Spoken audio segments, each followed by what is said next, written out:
Hey everybody. So people have been wanting me to address this, and every time I've started to make one of these videos, um, I felt the Holy Ghost impress upon me that I need to stop and reflect on what I'm saying. And every time I do, I find a greater depth in the point that I need to make, not just that I want to make, but what needs to be said here and the clarity that needs to be put out into the world. I have a lot of perspectives on this and things that are being said and things that are emerging, and obviously, there's some analysis of all of this that I want to offer. But first and foremost, I I want to stop and just address the human reality of all of this. Now, as you know, my opinion of Donald Trump is extraordinarily low, to the point of regarding him as human only at the biological level. However, with regards to every wild thing that I have said to rile up the MAGA crowd, I have been very consistent in saying that I do not in any way, shape, or form endorse his assassination. This country, and I mean that, and deeply so, and for this exact reason, because this country is founded on the peaceful exchange of power, and we should not be looking to violence to we should not be looking to violence to resolve our internal political differences.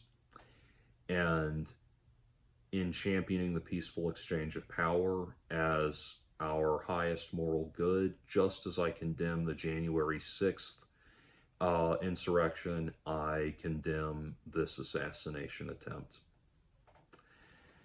I want to say, first and foremost, that my heart absolutely goes out to every single person that was at that rally and had to experience being involved in a shooting.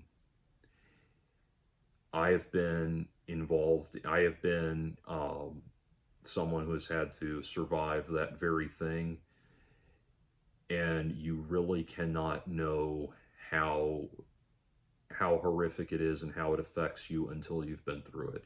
The reason that I am in this apartment that I'm in right now is because about a year ago, almost to the day, I was in a shooting where a man unloaded a gun at a target uh, in the breezeway of my apartment complex where I was living at the time, directly outside my door. He unloaded almost 3 magazines of ammunition and ran away when the cops showed up. But at any moment, one of those bullets could have come through my window, my walls, or my door. And when I realized what was happening, I immediately went and got behind the stove in my apartment and called the police. And the the sheer terror of that moment beggars belief, as does the strange feeling, this dual feeling that emerged in me of thinking, one, where are the police? They need to come kill this guy. And then two, even though this guy is an active shooter, there's still this other part of me that's saying, oh my God, I just signed this guy's death warrant.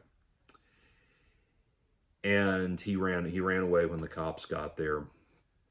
But I've been there. And in all good consciousness, I have to say my heart goes out to you, uh, whoever you are and whatever you believe politically. It is horrible that you had to go through that. And I can speak to the horror of that in a very real and very personal way.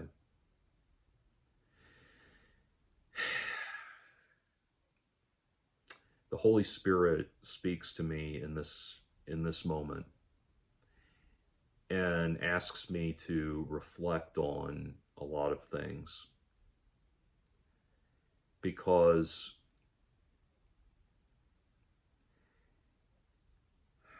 it calls on me to do something that I have not yet come face to face with, and that is have to extend a real moment's human sympathy to Donald Trump. Like I said, Donald Trump is someone I absolutely despise. But if Joe Biden can find it in himself to reach out to Donald Trump and make sure that he is okay after this happened, then I can summon a moment to acknowledge that this is a horrific event. My heart goes out to every person there, including him.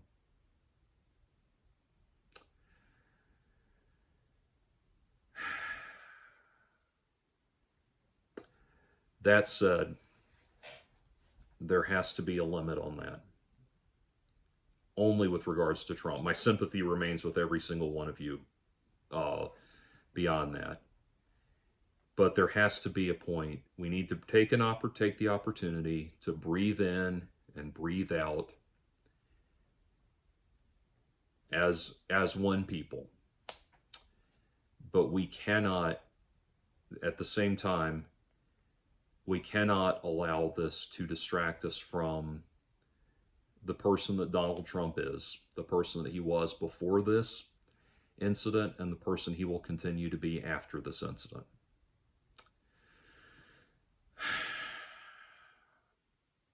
And so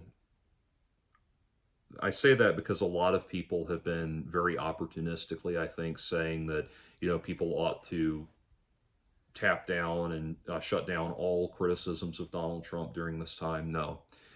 Every criticism of him remains just as valid, or every valid criticism of him remains just as valid now as it did before this incident.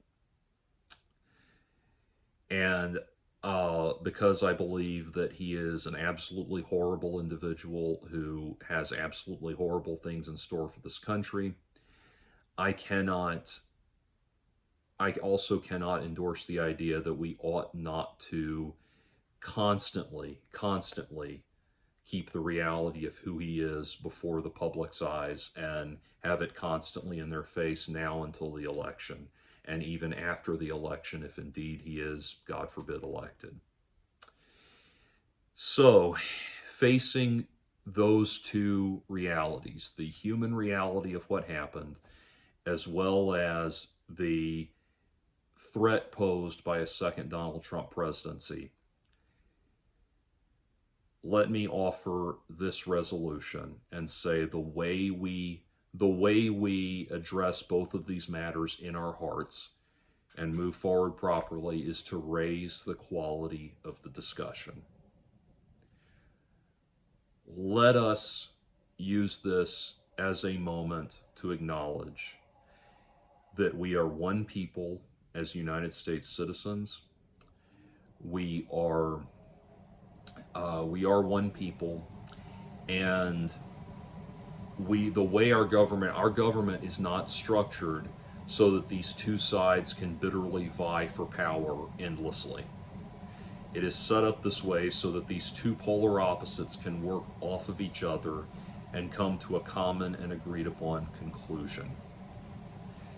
That is what we are here for, and that is what we should be, or that is how we are meant to operate. And the best way to show respect the best way to show the requisite level of respect to Donald Trump, while not abandoning the very important criticism of him, is that we raise the quality of the discussion. We are a people that communicate our political ideas in memes, and the best way to dignify this incident going forward would be to definitely stop communicating in memes, stop sassing back and forth at each other, start acknowledging that people on both sides are not vile scumbags that are trying to fuck up the world for themselves and everybody else, and realize we've got to work together. And there will always be things where we're bitterly divided, but we've got to work together. I think it is, I agree with what Bill Maher said Friday, that the question of replacing Joe Biden is not a matter of if, it's a matter of who. In that regard, I think that Gavin Newsom would have the best shot. And granted, he's far from perfect and somebody I disagree with on many, many, many issues. But I care about trumping Trump a lot more, and I think Gavin Newsom has the best chance of doing it.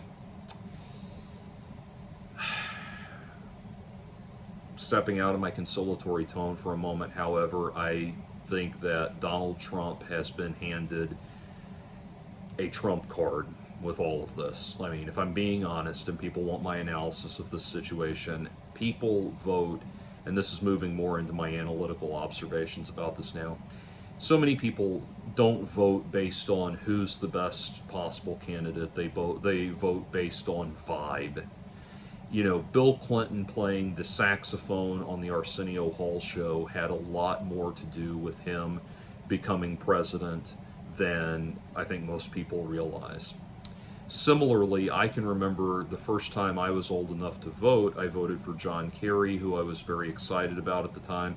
I was actually there when he made his announcement speech that he was getting in the race. I was there and saw it in person.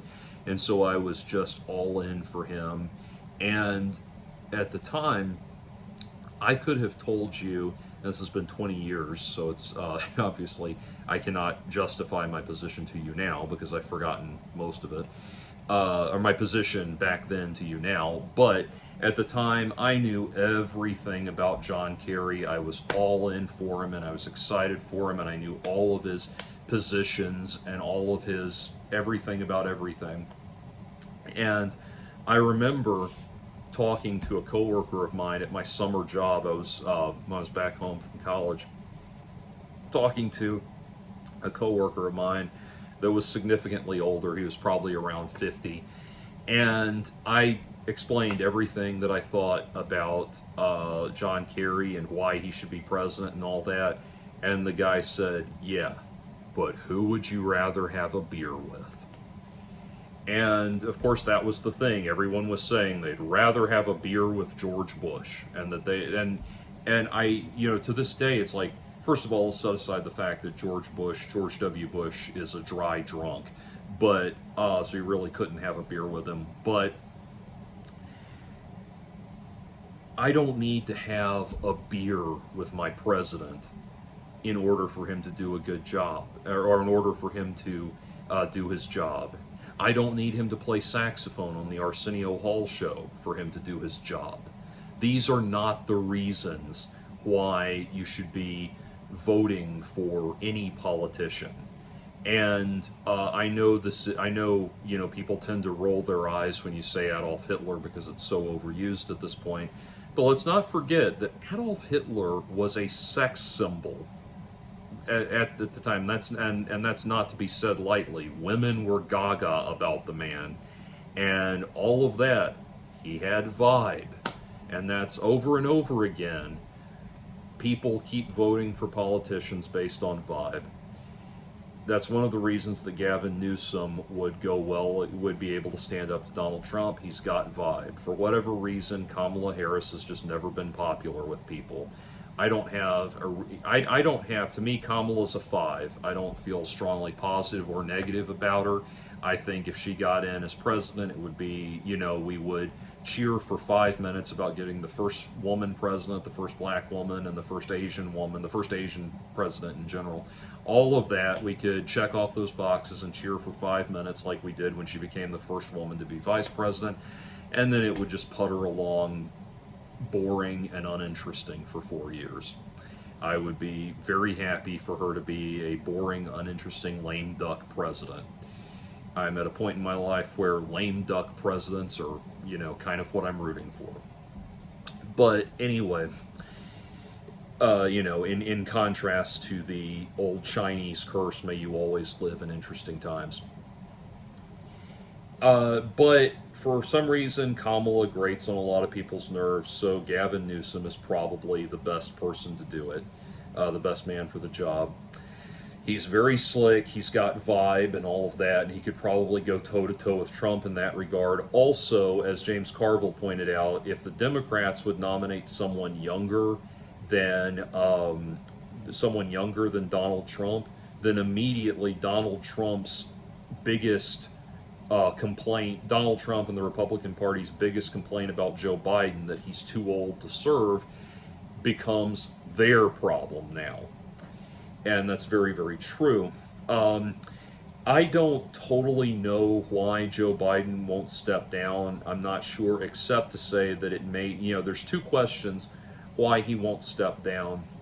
There's two stepping downs that he needs to do. One is to step down from running for president. The other one is to step down from being president, the active president right now. I feel like he probably won't. He's probably not stepping down, because then Kamala would have to take over, and again, that's going to leave a bad taste in a lot of people's mouths.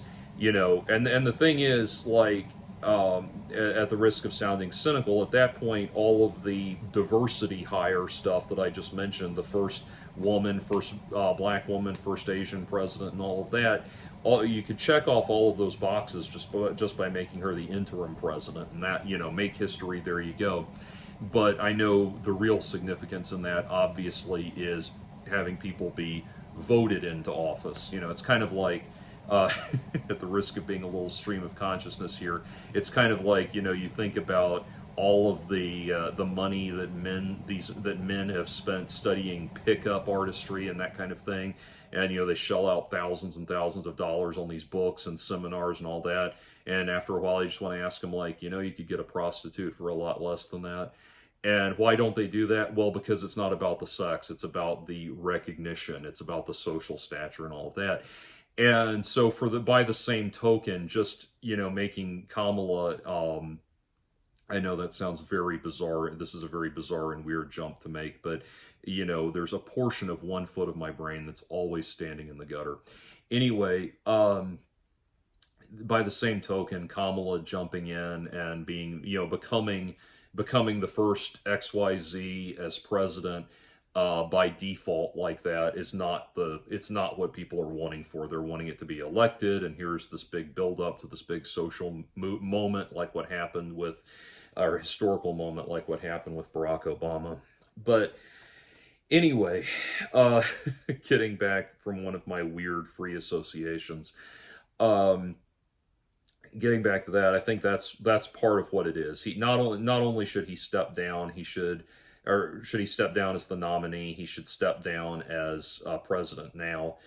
But also, the DNC does not have to nominate him. He can run all he wants. They don't have to make him the nominee. But anyway, I'm getting sidetracked on all of that, but that's where we stand with this. From a PR standpoint, to be perfectly honest, just like with the mugshot, if there's one thing Donald Trump unquestionably does well, it is know how to take a good photo, how to work the crowd, how to, get that perfect photo and everything. And so that's what he's got now. I mean, he has got, like, dare I say, the ultimate trump card, and it's going to be very difficult at this point to beat him.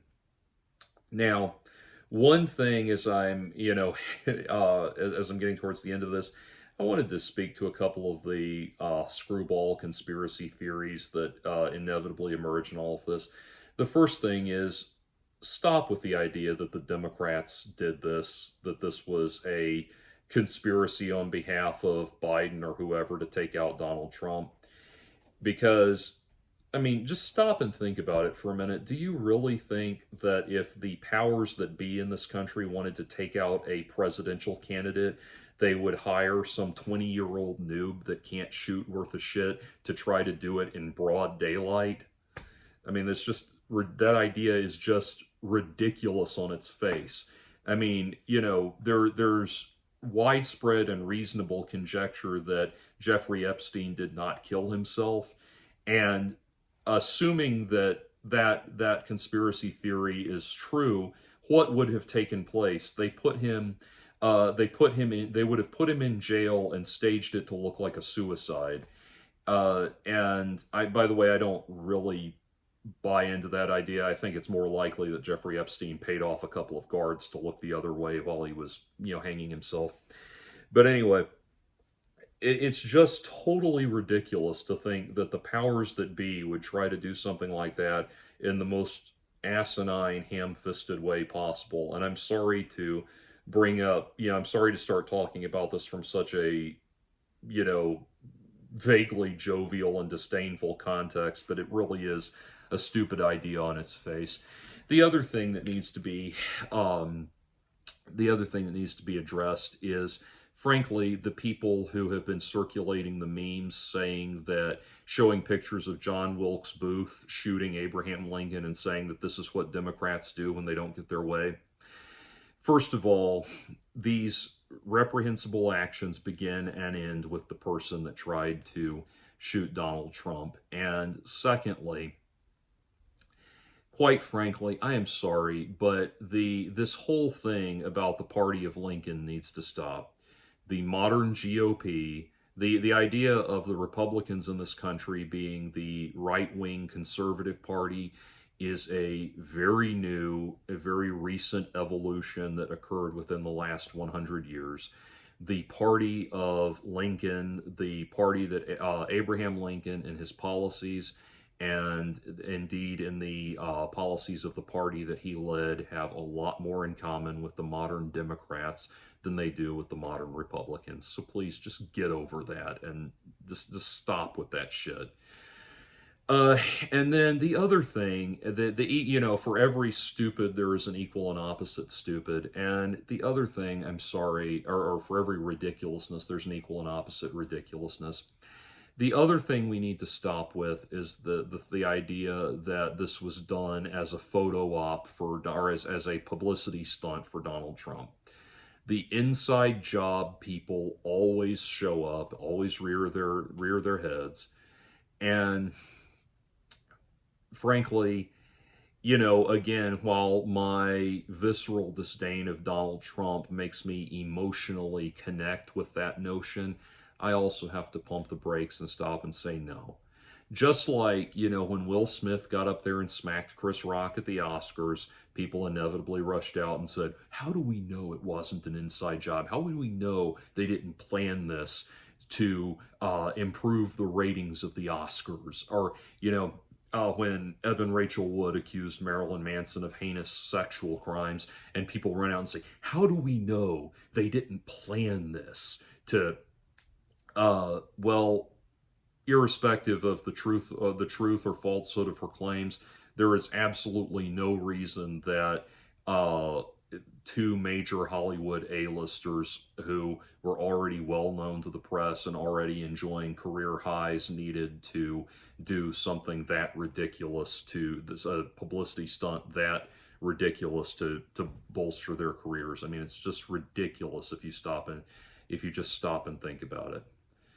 So, while there is, I can understand, based, like I said, just on the visceral disdain I have for Donald Trump, I can understand wanting to say that this was just some kind of PR stunt on his behalf to distract from Project 25 or what, Project 2025 or whatever. As much as I can understand wanting to say that and wanting to think of that as being the case, it's just that we need to stop with the inside job shit. Just stop with it. And then the last potentially divisive thing I want to say in all of this is to the people who are saying that Joe Biden putting out tweets like that thing about putting Donald Trump in the bullseye, and how saying that was some kind of dog whistle to harm Donald Trump or something like that. With respect to that, you cannot say that was a dog whistle for somebody to take out Donald Trump, and also then deny that Donald Trump has been, all of the dog whistles that Donald Trump has put out, goading his followers towards violence, like what we saw on January 6th. It's one or the other. Either we have to consider both of these politicians, and indeed all politicians, as putting out these dog whistle statements to incite their followers to violence, and take that threat seriously, which would then, in so doing, would then lead credence to the idea that Donald Trump is in fact an insurrectionist, and far from just a passive observer of what happened on January 6th. Either you accept both of those realities or neither of those realities. So either you push the notion that Joe Biden was dog whistling for this to happen, or you and in so doing accept that Donald Trump was dog whistling for January 6th to happen, or you accept neither one. You can't have it both ways. I'm sorry. Anyway, so I had originally wanted to do a video about fickle young women who think who insist that their men, the men that they date, make at least $100,000 a year.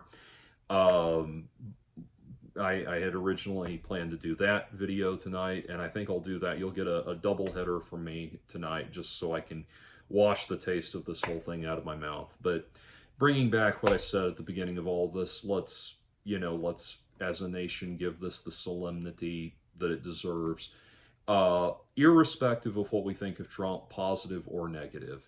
And I want to also say, just as we on the anti-Trump side should give a moment's pause to acknowledge the solemnity and the seriousness of the situation, you on the pro-Trump side need to be doing that as well.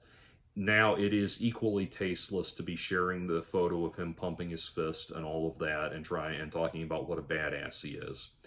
The respect for the reality of the situation and the respect for everybody involved needs to happen on both sides. So, anyway, God bless you all, and I do not say this lightly. God bless America.